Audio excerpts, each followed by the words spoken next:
shagging, mate? No one in particular. I'll just look to bring some heat and intensity around to their whole midfield. They've obviously got a pretty star-studded cast in there, so yeah, hopefully get across the board. Lockie's been struggling with injury though. Give him a little bit of extra attention? Well, I think you've got to give a bit of extra attention to a dual Brownlow medalist at the best of times, but we'll treat it as the game comes, and if anything needs to be adjusted as it goes, we'll treat it like that. It seems like a pretty steady formula though. When Lockie plays well, Brisbane tend to win, so is that something you need to keep a pretty close eye on? Yeah, obviously, as I said, he's an absolute star of the competition, but it's not the only factor in their game. They're obviously in the grand final and a very good outfit across the board, so we've got to be on our best as a team. Do you accidentally step on his foot, or you just sort of that a bit so he's not in your repertoire? No, I don't think that's in my repertoire. I'm not one to talk back or do anything untoward. I just get on with it. How much did you take over the last time the two sides faced off? Did you do much preparation on that, or is it a completely different game? Obviously, it's a different game and a different environment, but we did only play them, I think, in round 21. So a few key factors we're able to take out of that and put into this game. Hopefully, can go a long way to winning. Does CG favour the Swans or the Lions? Don't know, mate. It's we love coming down to the G. We love our South Melbourne supporter base down here and our Sydney fans that are in the state, and they've been amazing all year. And whenever we turn up to the G, they're great. So, but I personally love playing against the G, and I'm sure a lot of the other boys do too. Roy, I know that Brisbane came down a day early. Dean Cox yesterday said you guys didn't have the option, but are you glad you guys kind of kept that routine as normal as possible? Yeah, I think so. I think it's been really good.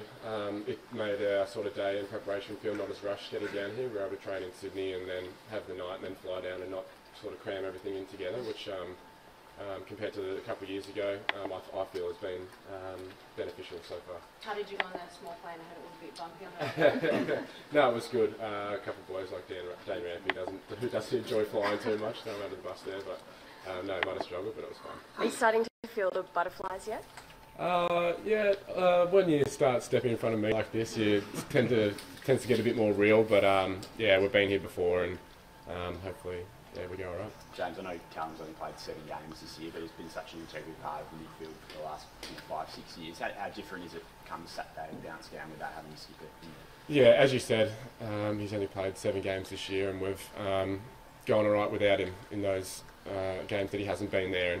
And he's obviously an incredible leader, and when he hasn't been playing, his leadership, regardless, and he'll continue to do that this weekend. How have you as a group got around him and supported him? Yeah, it's obviously shattering for him. He did everything he could to get out there this week, but yeah, everyone's got around him, and yeah, as I said, his role's not going to change, and the way he carries himself and his demeanour and his leadership is amazing.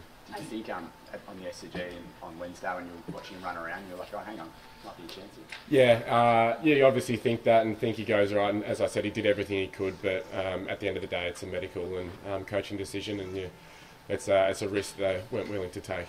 Do you think he can really feel part of it tomorrow, or will he be a bit heartbroken? No, I think as hard as it is, he's incredible at what he does, and he's the captain of this footy club, and everything we do together, and he'll feel part of it for sure. What's the biggest shift between this year and what 2020, how 2022 ended? What's your difference in the approach this time around? I think, as I said before, the scheduling's so far been good. Obviously, the game's tomorrow, and haven't really got a feel for that yet. But the scheduling's been a big factor for our preparation, and everyone feels a lot more comfortable this time around. I think the feel of the group off the back of the prelim was a lot different as well. It was more we've got another job to do rather than how good's this, we're in a grand final. So that's been a shift, I think, in the attitude of the boys in the years gone by. But other than that, I'm not too sure. Which is very different paths to get here. I mean, week off, home final, week off, and then Port. It seemed like it was an easy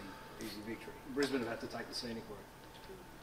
Yeah, in regards to just to get here. I mean, they've been battling week out. Yeah, well, obviously they've have to come from outside the 4, which is a tough route, but they're an incredible team, and their form's been amazing since their probably slow start to the start of the year. They've been probably the best team in the comp across that period of time, and they've shown in the last 2 weeks that the big stage or a big lead from the opposition is nothing that's going to keep them down, so it's going to be a good game. Would you say you're more mature, more ready to go this time around than 22?